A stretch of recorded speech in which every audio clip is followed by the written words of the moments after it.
Good evening and welcome back to Empty Cloud Monastery. So it's time for Monk Chat, our weekly Q&A session.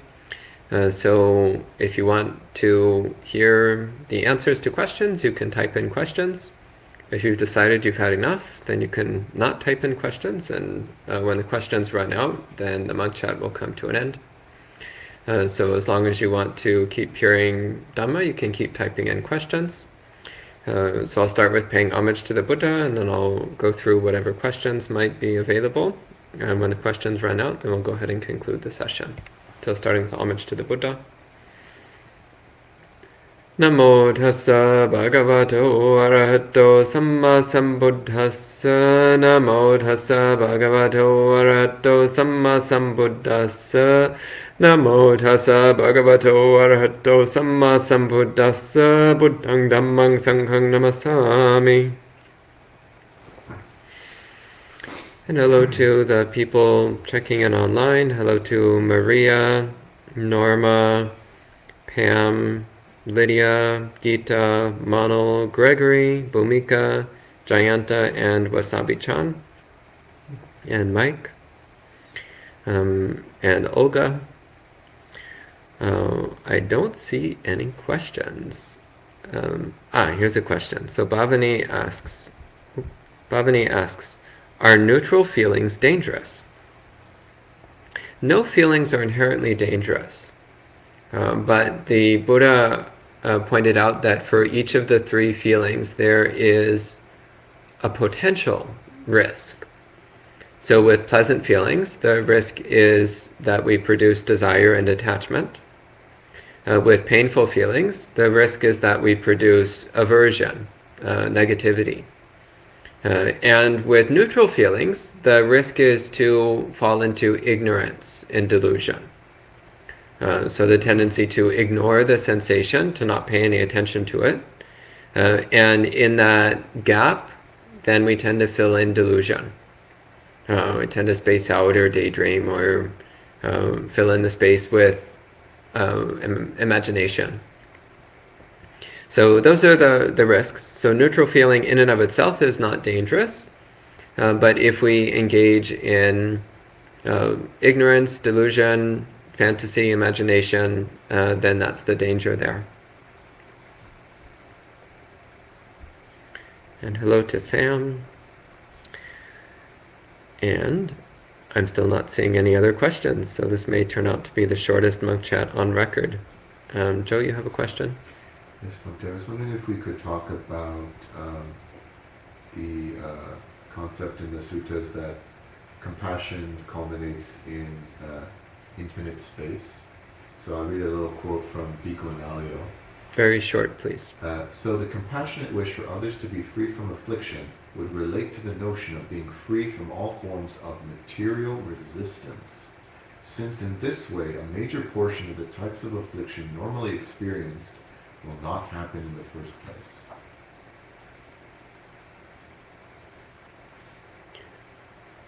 I'm not getting it. Yeah, I'm drawing a total blank. I don't understand what he's talking about. So for the example of the fact that beings are suffering in the hell realms because they have a body that's burning or a body that's boiling. So in order for boiling, for conditions, I'm trying to think of it in a scientific way, so contact, in order for feeling, painful feeling to arise, it's dependent on contact, which is dependent on the six sense bases. So instead of being kind of overwhelmed by suffering, I'm trying to use wisdom to understand what's happening causally in order to kind of calm the mind and have, be useful in this situation, not be overwhelmed by suffering. Yeah, I mean, I don't connect compassion with infinite space at all. So I just don't see any connection there at all. I mean, I get what he's saying about how the perception of resistance, relinquishing the perception of resistance is what leads the mind to the incorporeal states, the formless states, the non-physical attainments.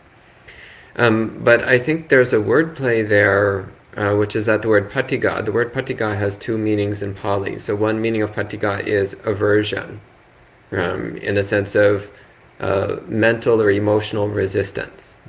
Like you have some experience and you're resisting the experience. You don't want to have the experience. So that's one way the word patigha is used, is aversion in the sense of mental and emotional resistance to an experience. But patigha is also used in a small number of places in the suttas in a more literal physical sense of resistance. Like when you press against the wall, it resists the pressure. So you would also use the word patigha. Patigha literally means like pushing back. So in the instructions on entering the attainment of infinite space, the perception of an infinite space, one of them is that one is disregarding the perception of resistance. So one disregards the perception of physical forms, and one disregards the perception of resistance. And the word here is patigha. But I always interpreted that as resistance in the literal physical sense, rather than resistance in the mental or emotional sense. This is the first time I've ever encountered the idea that it could be referring to resistance in the sense of mental aversion to something. And I really don't think that's the Buddha's point. I would have to think on it in a bit more detail, but my initial thought is no, I wouldn't. I think that's taking a double meaning to an extent that it's not meant to be taken. Again, it's like the difference between resistance in the sense of like I'm resistant to physical labor versus resistance in electrical currents. It's like it's the same word, but it has a very different meaning. In fact, I was wondering if maybe he's trying to connect why the suttas say that compassion culminates in infinite space, and he was just drawing that connection rather than the word itself in the definition. I'd have to look at the sutta that he's referring to, because there must be some context to this that will make it more clear. Because it's off the top of my head, I'm not familiar to this way of thinking about compassion. So I'd have to look at the sutta he's referring to. So if you can make a note of the sutta reference and then show me tomorrow. So, okay, there's a few more questions online. So Yong Chu says, is training of mind equivalent to training of thought consciousness? I understand that thought consciousness is one of 6. Well, Yong Chu, it depends on what you mean by training of mind.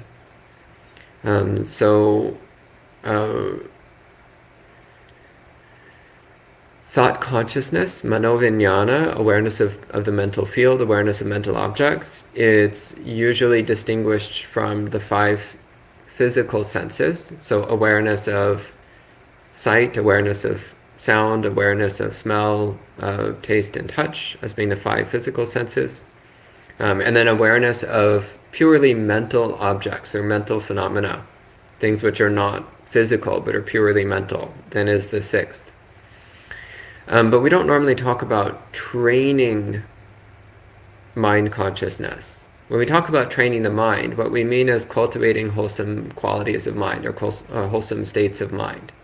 So cultivating mindfulness and equanimity, cultivating loving kindness and compassion, cultivating the attitude of renunciation, and so on. And that's in relationship to all 6 sensory domains, not just the domain of mind consciousness. And Jerry says, how does one develop dispassion so as not to interfere with the ability to exert oneself strongly? Well, the question is, what is it that you want to exert yourself strongly towards? So actually, if you have strong dispassion, then you will exert yourself strongly in cultivating the path to awakening. But you may not exert yourself strongly in things like pursuing sensual pleasure. So exerting oneself strongly is not inherently a good thing or inherently a bad thing. It depends on what you're exerting yourself strongly for. So if you're applying effort in doing bad things, well, that's wrong effort. If you're applying effort in cultivating the path to awakening, then that's right effort. So effort is not in and of itself good or bad. It depends on what you're using it for.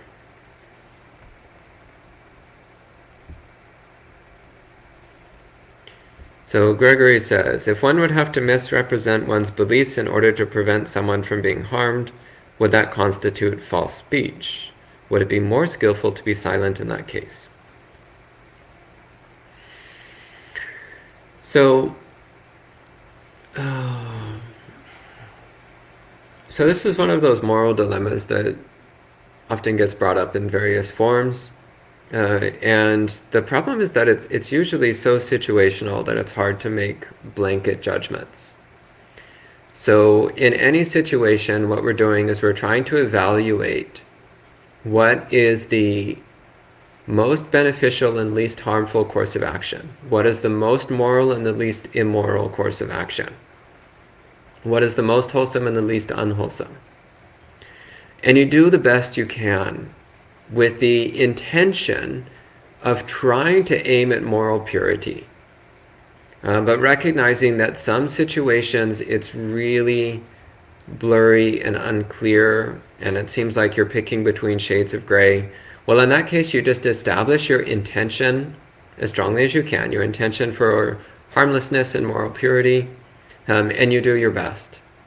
Just acknowledging that samsara is a messy and complicated place, and sometimes we are faced with awkward, murky situations, and you just do the best you can.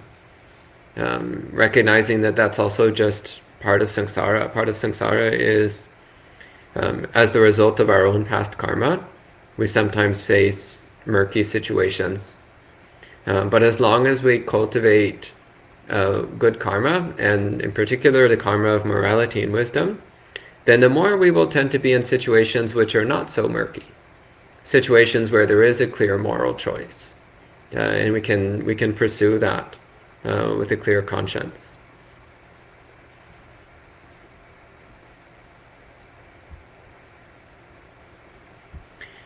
And Pariyesana says, why do some monastics move between monasteries rather than staying at one for the long term, while others stay at the same monastery? Because every monastic is an individual. So ultimately, each monk is responsible for their own practice.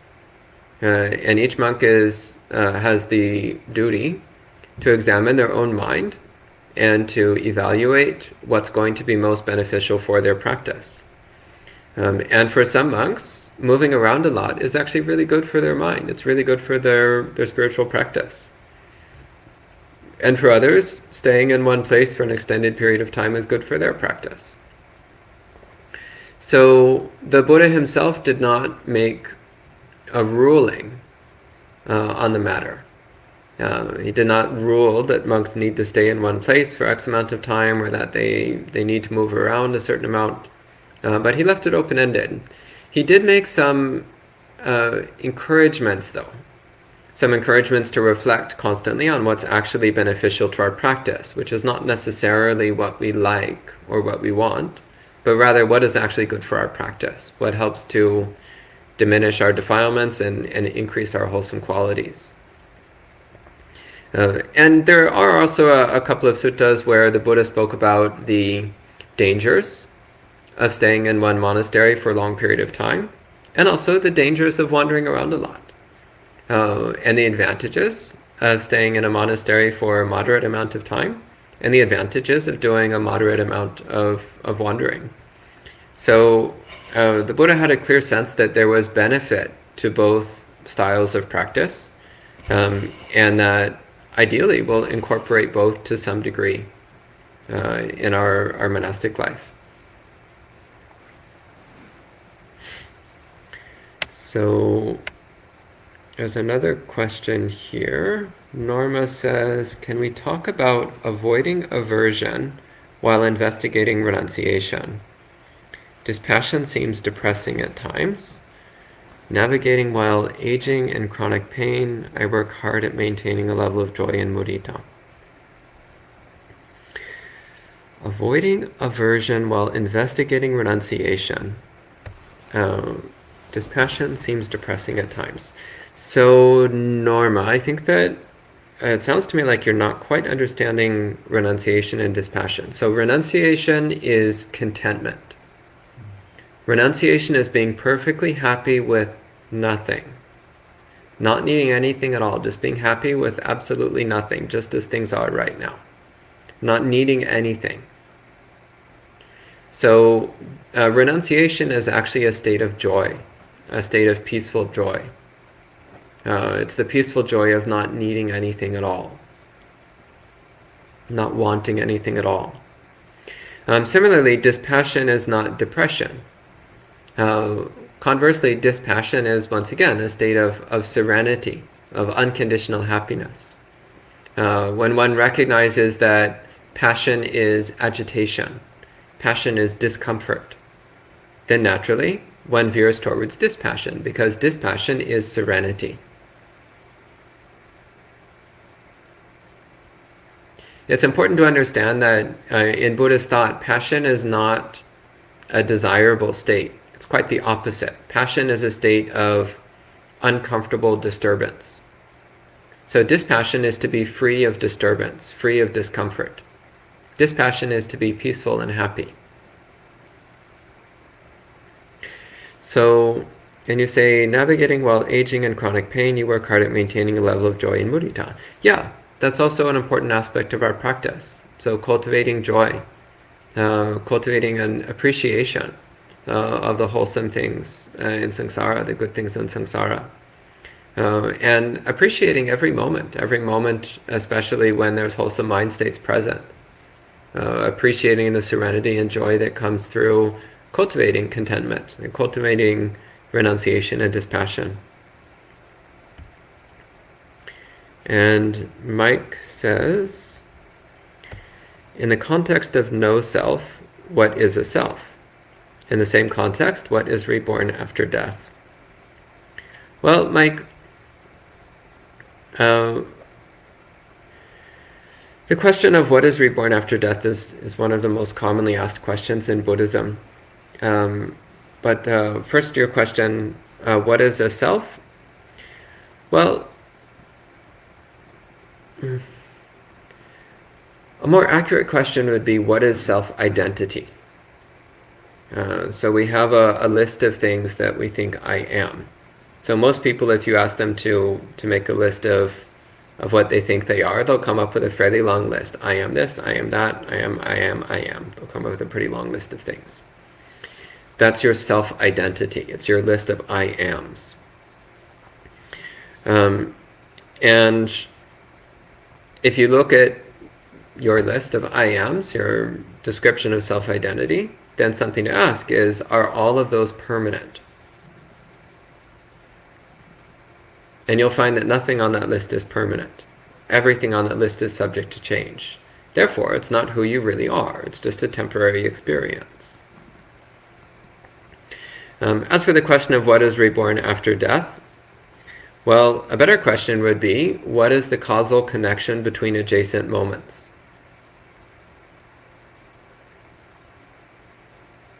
So the choices we make in this moment shape what experience happens in the next moment. So we tend to put way too much importance on specific moments like death.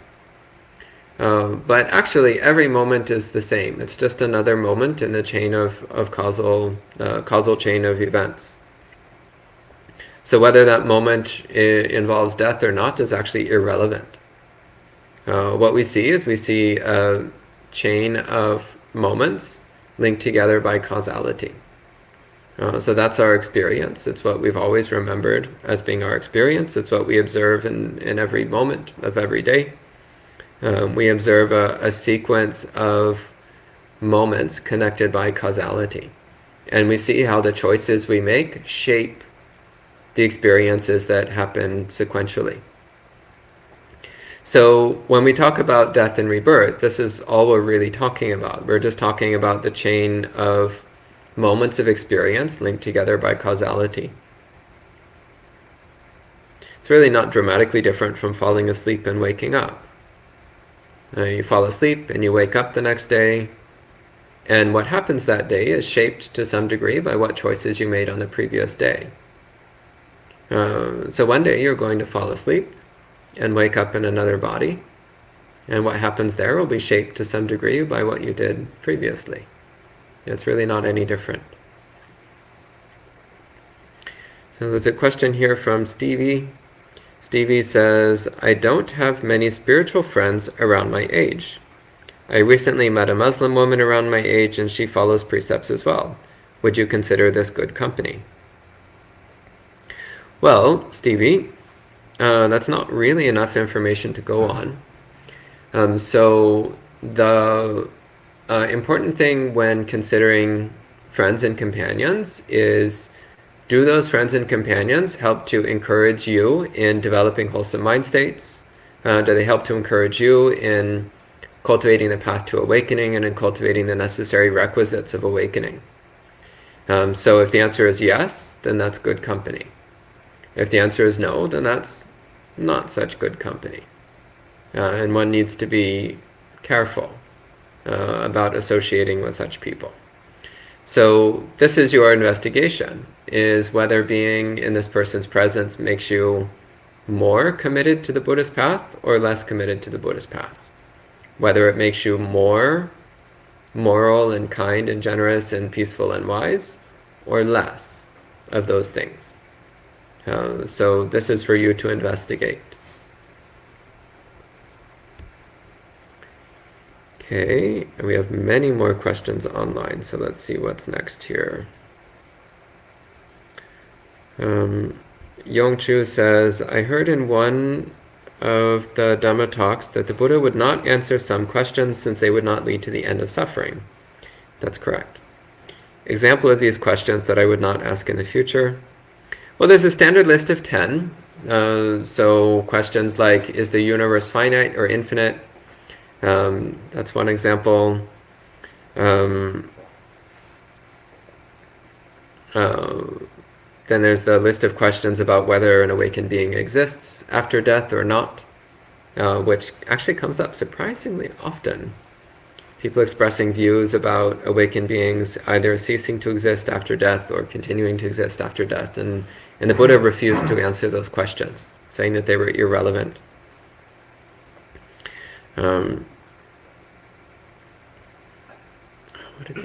What's the 10 questions the Buddha wouldn't answer? I'm drawing a blank right now. Whether the world is eternal, or if it is the beginning or an end. Whether the world is eternal or not. And then there was the one about whether the jiva is the same as the rupa. The sarira, yeah. Sarira, the body. Whether life is the same as the body, or the body is separate from life. This is one case where people sometimes translate the word as soul, which gets into some awkward things. Yeah, but I mean, so the question of whether awakened beings exist after death or not, that's one which people ask fairly often, which the Buddha wouldn't answer. So I would put that in the category of questions not worth asking. Another one to look at is the Molyapaguna Sutta, where somebody named Molyapaguna asked the Buddha a series of questions which the Buddha refused to answer. And mostly it was with how the questions were phrased. So the person was saying things like, who is it that feels? Who is it that craves? And so on. And the Buddha was saying, well, those aren't valid questions. Rather, the proper question would be to ask, under what conditions does craving come to be? Or under what conditions does feeling come to be? So rather than saying, who is it that feels, or who is it that craves, and so on. This would also apply to the question of who is it that gets reborn, by the way. That would also be an invalid question. The proper question would be, under what conditions does rebirth occur? That would be a proper question. And Julie asks, how to be comfortable with stillness as one no longer strives from goal to goal or from project to project. It's fine during meditation practice, but outside of that, it can feel lonely and agitating. It's like goals and sensual desires are no longer pleasing, but emptiness is not quite completely pleasing, like adapting to the huge lifestyle change. Well, maybe you should just do a lot of meditation.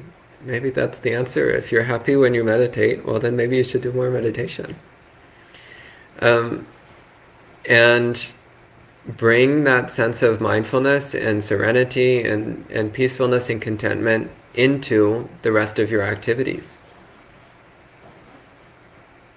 Every moment can be a moment of peaceful, contented joy. It doesn't need to be only during meditation practice.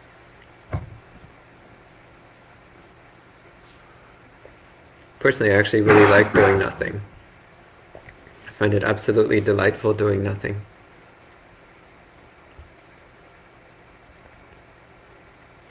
Okay, and Richard here says, in the sutta with a cause that says that from the element of sensuality perception arises, then thought, desire, passion, noble or non-noble searches and good or bad actions.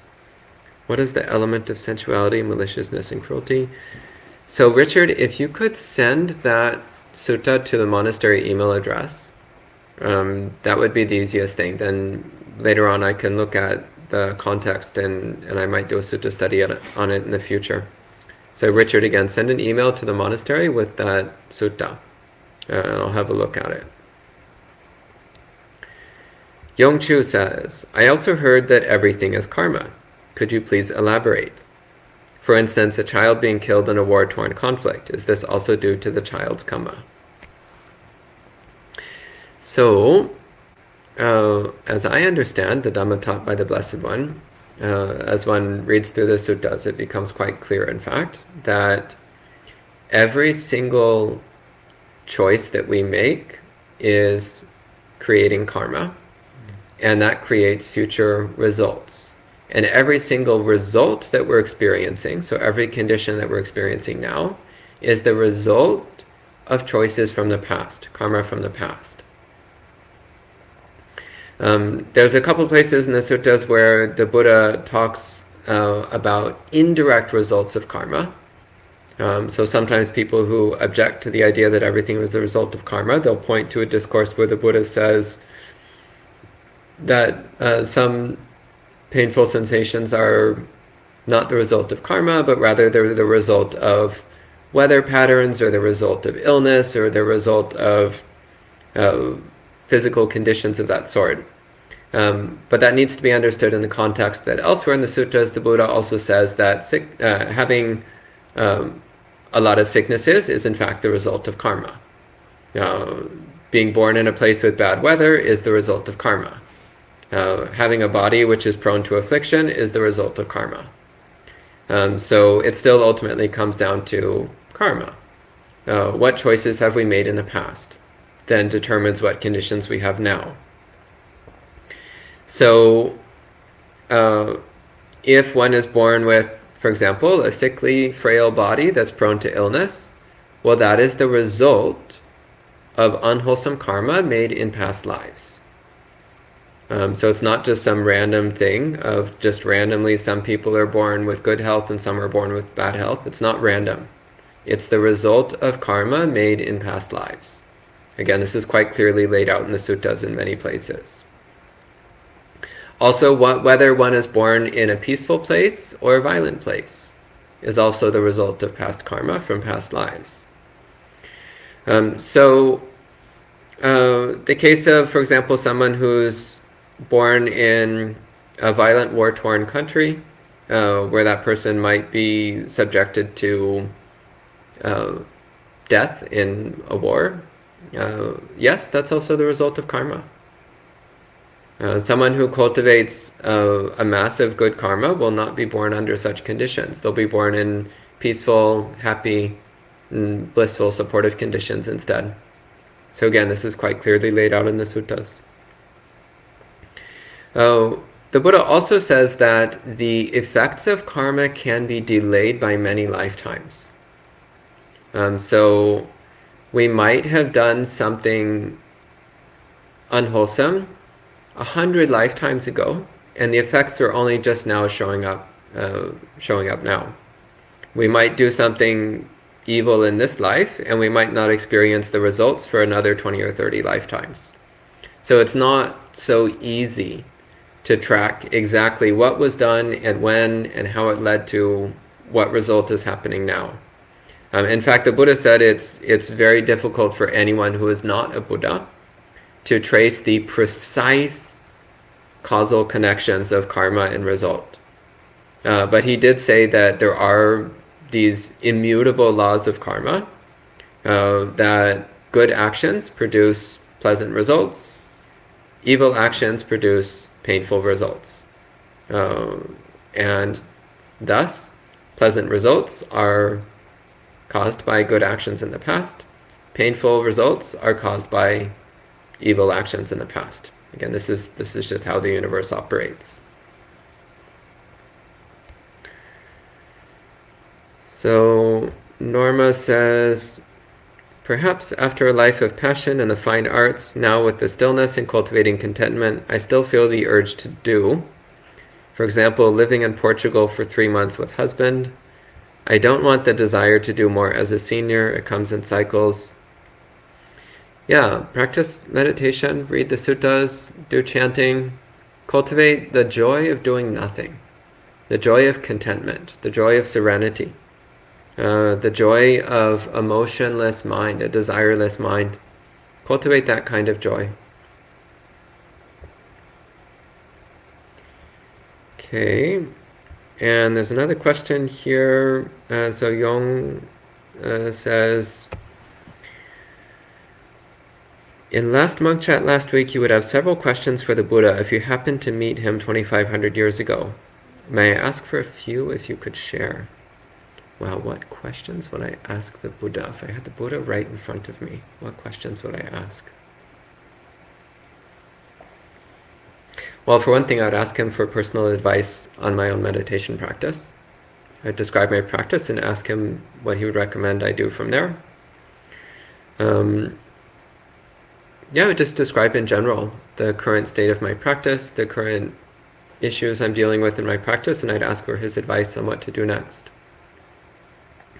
There's actually not many doctrinal points which I would ask for clarification on, because I actually think that the suttas contain already such a wealth of very clear and precise doctrinal information. There's a few kind of murky things here and there, but they're mostly pretty irrelevant. So I don't think I would have any doctrinal questions. It would probably be things specifically related to my personal practice and what he would recommend as being most relevant for my personal practice. That's the last question online for now. You have another short question? You can ask a question. Oh, no, I wasn't. I was going to ask,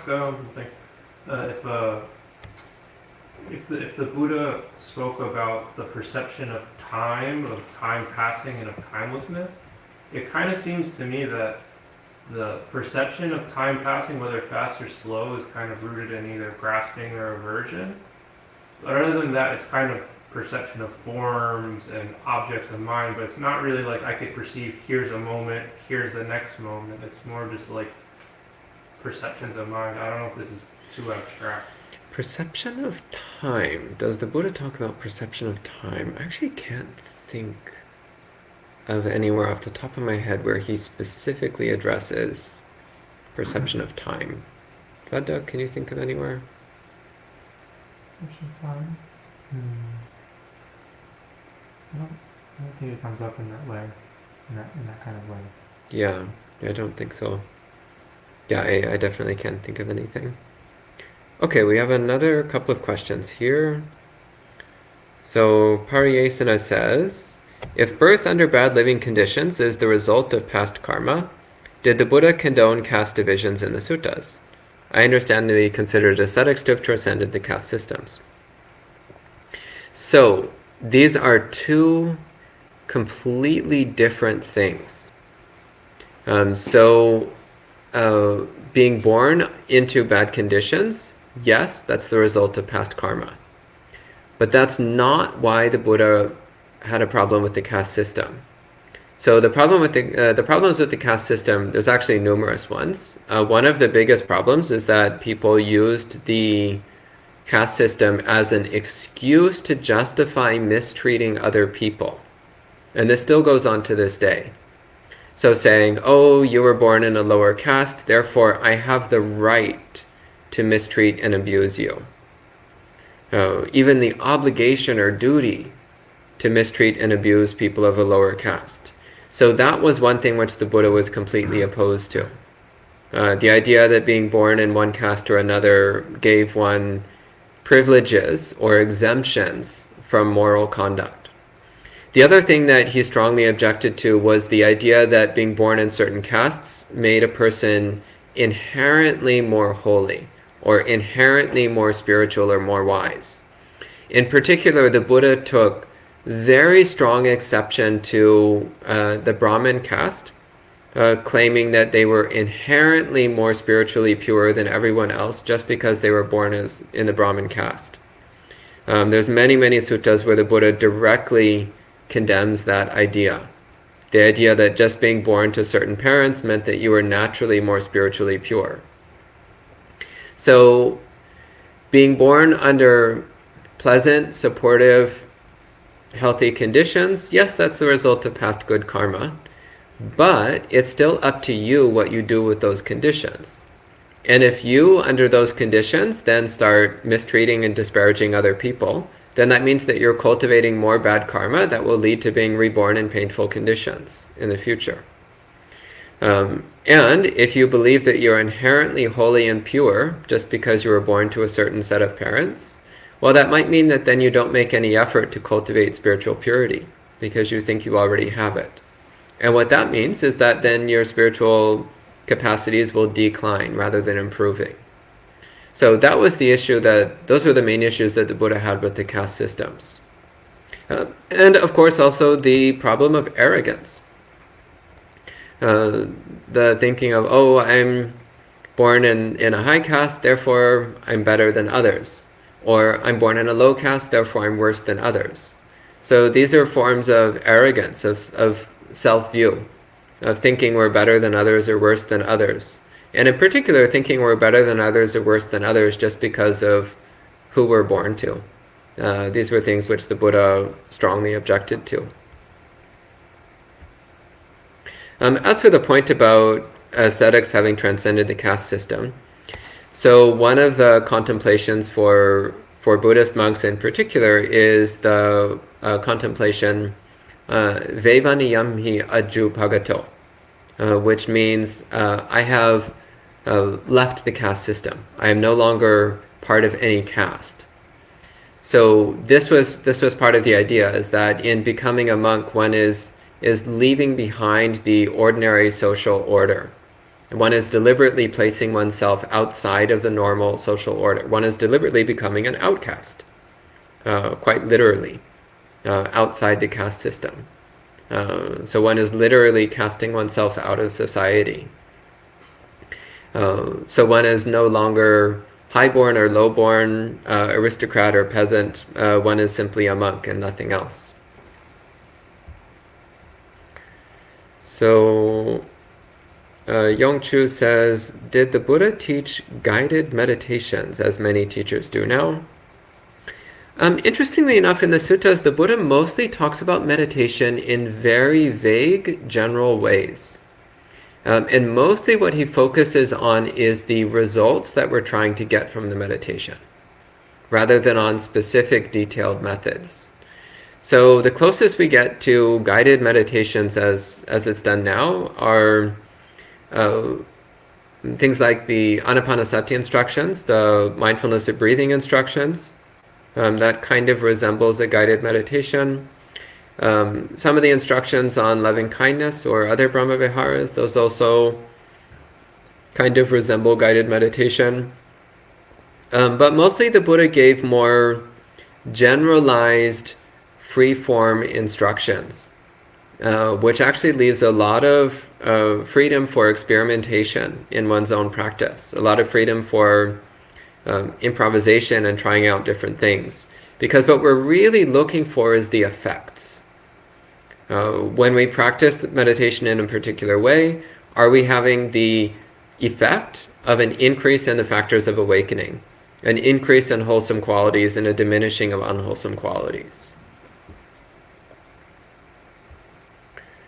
So Richard says, we have the three right intentions, nekkhamma, avyapada, and ahimsa.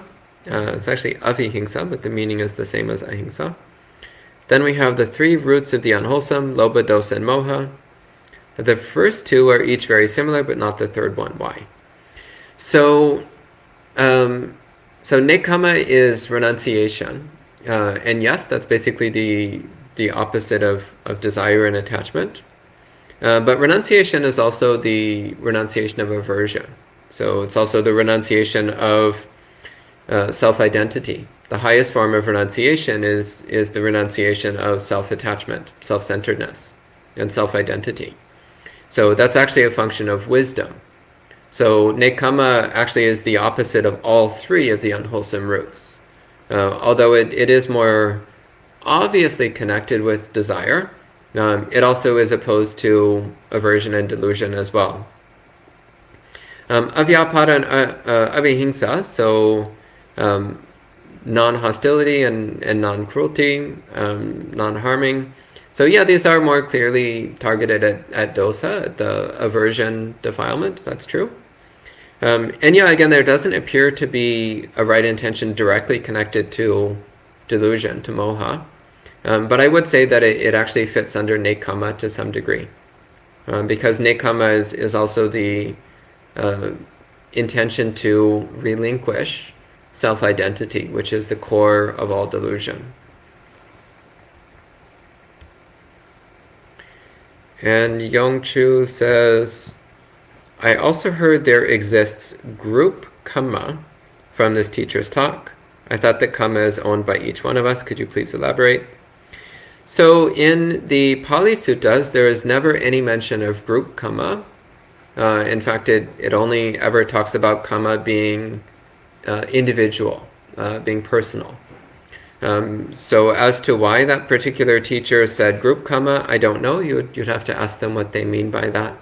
I could only speculate. That's the last question online for now. Do you have a question?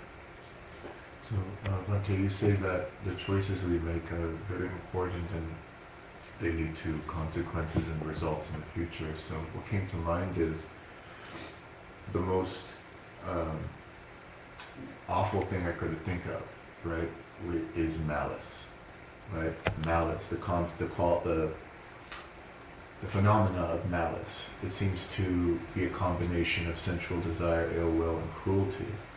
And so it came to mind that understanding malice, or the arising, passing away, gratification, danger, and escape, this would benefit myself, this would benefit others in both. It feels like it would be very beneficial to understand malice. Is there a question here? Yeah, so I wonder if we could talk about malice. It's like, what is malice, and how can malice cease? I mean, malice just fits under the general broad category of dosa states. It seems to be a variant on cruelty, so wishing to cause harm to another. Yeah, I mean, it's just another example of dosa. So wishing to cause harm to another, also wishing to cause harm to oneself for that matter. So it's the wish to cause harm. So it just seems to fit in the same general category of the desire of cruelty, the desire for others to suffer. Yeah, I mean, it's watch for it when it arises, recognize the painfulness of it, reflect on its drawbacks and disadvantages, and drop it like it's hot. Yeah. When you recognize that you've picked up something painful and harmful, then drop it. I think specifically is how can we have empathy for those who are malicious? Why would anyone, what are the benefits, what's the gratification of malice? So,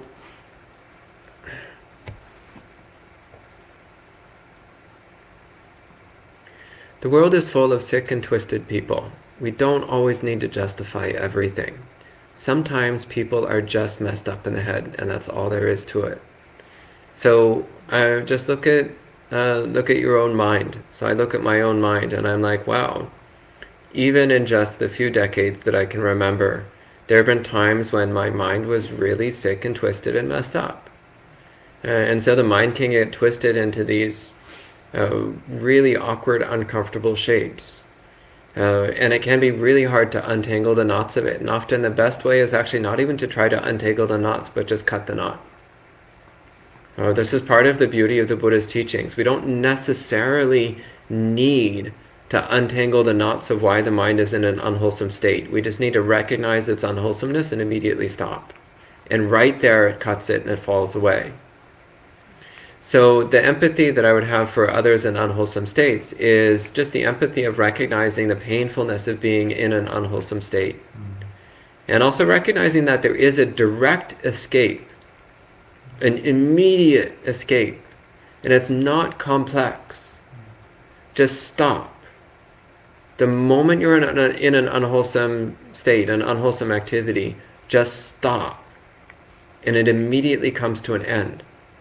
And the associated dukkha immediately comes to an end. So that also is the compassion for others who are caught up in unwholesome mind states. It's recognizing, oh, they actually do have an escape right in front of them. They just can't see it. So whether because of not knowing the Dhamma or because of being really addicted to a particular way of acting or speaking, they can't drop it. And most often, the gratification is self-identity. So it's thinking, this is me, this is who I am the person who hates this, I am the person who wants that kind of person to suffer, I am the person who has this kind of angry, hostile mentality. So the gratification is that we are reinforcing our self-identity. Even though our method of reinforcing our self-identity is inherently painful, the pleasure is the fact that we feel like we're reinforcing our self-identity. So we think, this is who I am. I am a malicious person. This is who I am. And I'm now going to demonstrate my me-ness, my selfness, by cultivating maliciousness. So it's the pleasure of self-identity that's really at the root of it. There's a couple more questions online here. So Ian says, I have found that I have an easier time giving up desire than giving up aversion. What would you recommend?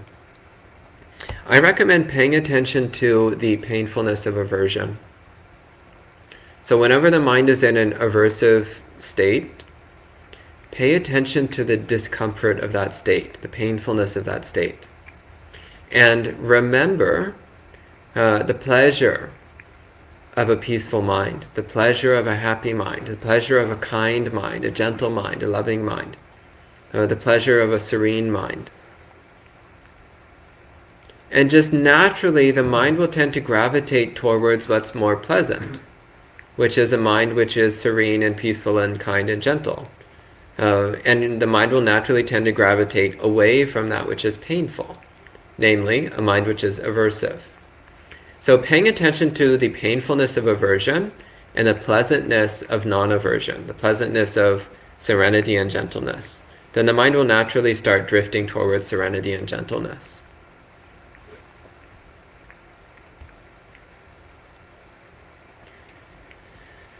So Julie says, did the Buddha explain what determines the length of time an arhat lives after he has attained full enlightenment? What would keep him living if he is free from all attachment? I don't recall if there's any sutta which goes into detail on this, but what I do remember is that it's determined by one's karma prior to attaining awakening. So whatever you've done up to the point when you attain awakening determines how much lifespan you have left after you attain awakening. So of course an arhat no longer has self-identity and no longer has desire for individual existence. But they still have the residual effects of whatever karma they did before attaining awakening. And they'll experience that residual vipaka, results of prior karma. Both good and bad, both pleasant and unpleasant.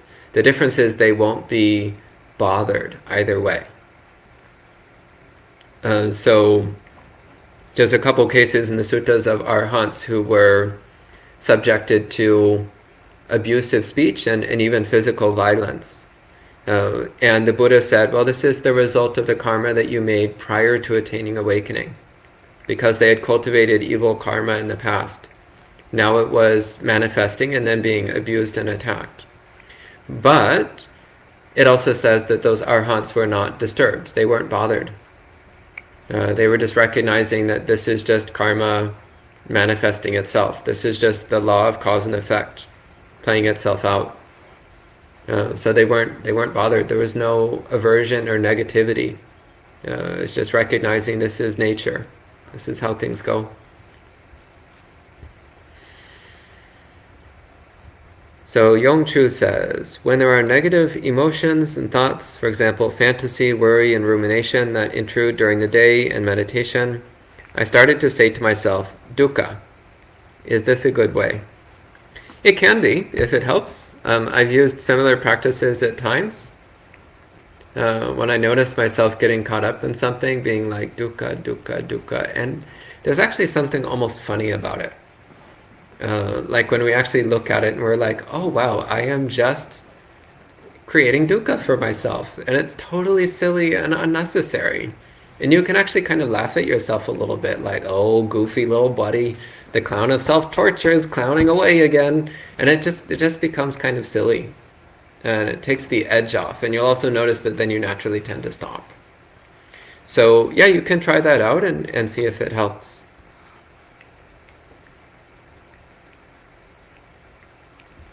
So Vanessa says, are there any specific practices that can help us to practice both gratitude and detachment to our body in our daily lives? Both gratitude and detachment to the body.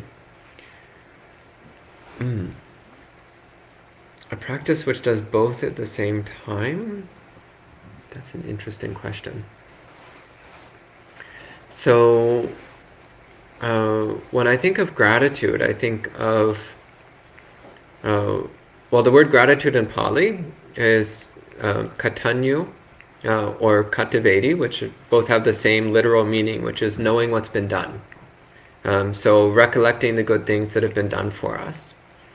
And usually gratitude is, we think of gratitude as being for others, like thinking of the good things others have done for us. Gratitude can also be directed towards yourself. So gratitude for the good things you've done for yourself. So for example, I think of a young man many, many years ago who decided to move to a monastery and try out monastic life. And I'm very grateful to that young man because that's why I'm a monk today. So I think of my own past self from 20 years ago, and I'm very grateful to that young man who made this choice. So you can also be grateful to your own past self for making good choices that led to the good conditions that you have now. So gratitude both towards others and towards ourselves. Detachment to one's body. So we would probably more say non-attachment, not being attached to the body. Well, it's recognizing that what we call the body is a set of ever-changing sensations. So you actually can't be attached to your body because it's already changed. Whatever you thought your body was a moment ago, that's already gone. There's something else. There's a different set of sensations here now. So it's actually literally impossible to be attached to your body. So what's actually going on is the desire to maintain a particular experience, which is also futile because that's not the way nature works. Nature works as a constant arising of new phenomena, which then immediately disappear. So, and it arises and ceases according to causality. So you actually can't be attached to your body because it's already gone. There's already something else here.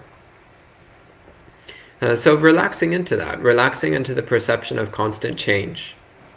And being grateful for the serenity and the sense of peacefulness and safety that comes from the direct perception of impermanence. So that's a way that we can cultivate gratitude. Recognizing that we don't need to be bothered by anything that happens to the body because the body is not who we are. It's just a set of temporary sensations. So we can be grateful to the Dhamma, and the people that have helped us understand the Dhamma. Grateful to the Buddha who taught us the Dhamma in the first place, because it gives us the opportunity to view our body in this peaceful way. Viewing our body as not me, not mine, not permanent, not stable, and therefore not inherently capable of causing us suffering. So our body cannot make us suffer. Only unwholesome attitudes towards our body can make us suffer. But the body itself cannot.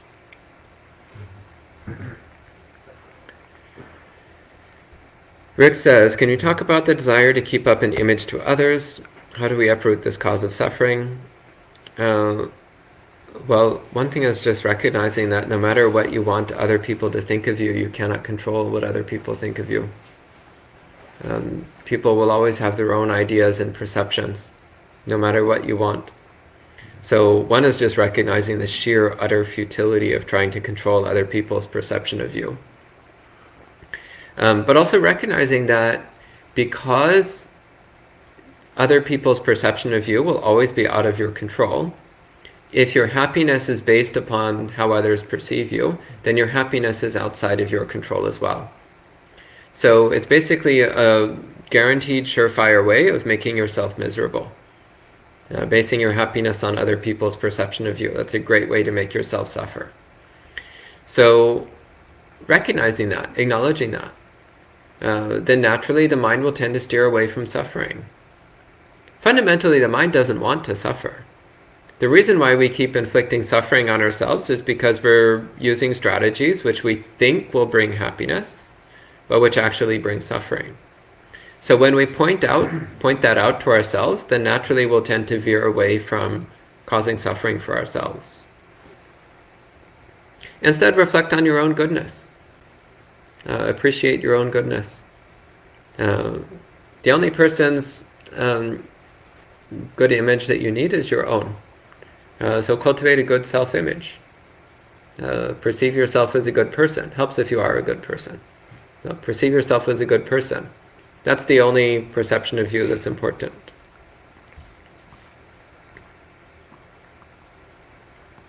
So Yongchu says, can one get into a jhana state while doing walking meditation, or only during sitting meditation or relaxing, like when the Buddha as a child experienced? Generally speaking, jhana is only really accessible during complete stillness, because jhana depends upon complete stillness of mind. And stillness of mind is supported by stillness of body. So generally speaking, if you want to get anywhere close to jhana, you need to cultivate complete physical stillness. And walking meditation, you will never experience complete physical stillness. So walking meditation is a powerful support to sitting meditation. But I personally don't believe that it's possible to enter jhana during walking meditation. And most meditation teachers who I know say the same thing, that jhana is only accessible during physical stillness. So ideally sitting meditation, potentially standing meditation, or reclining meditation, but sitting is considered the ideal posture. And that's the last question online, so I think we'll go ahead and conclude at this point. So we'll finish the session with 3 sadhus. Sadhu, sadhu, sadhu. And we'll see you all next time.